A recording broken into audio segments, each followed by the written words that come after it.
And as I promised on last night, an extension to that, we're going to look at tonight, since Christ built one church, and since we learned that he built that one church in the city of Jerusalem, which was located in the tops of the mountains, in the last days, from whence he taught his law to the people. And we learn that those who heard the first gospel sermon, about 3,000 of those people obeyed in baptism and became members of that one church. Tonight, we need then to understand and help you understand where all of these other churches came from. Because there are so many around about us, and they are confusing people all over the world. They don't understand. Folk believe as long as you have the Bible and you set up some kind of religious institution and you read from that Bible, it must be of God. Wrong answer. Amen.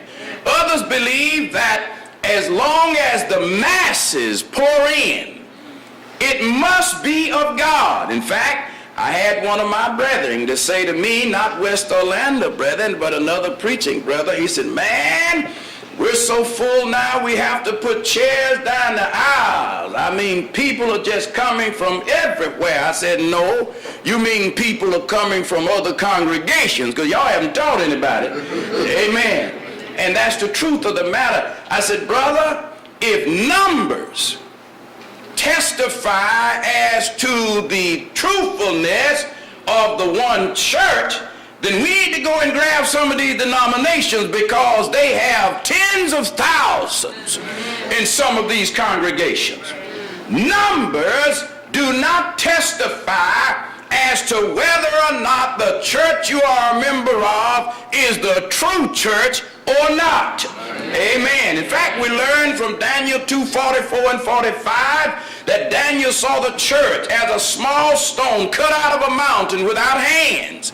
We learned in Matthew chapter 13, Jesus described the church as a small mustard seed, the smallest of all seeds, but packing the greatest power. We learned from Matthew chapter 7, verses 13 and 14, that the way to heaven is narrow, and few there be that find it. God's people have never been in the majority. Amen. Even back in the Old Testament, Israel was always outnumbered, but yet they were able to overcome those enormous odds and be victorious for the cause of God. And I want you to know tonight that the Church of Christ and all of her congregations spread throughout the world, though small, are the only ones with the truth.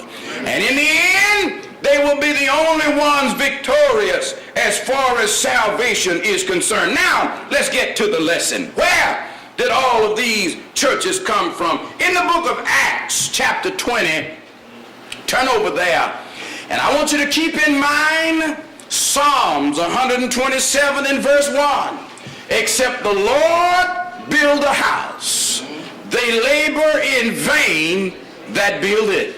Except the Lord keep the city, the watchman walketh but in vain. I want you to keep that in mind, because we have learned that the Lord built one house. Amen.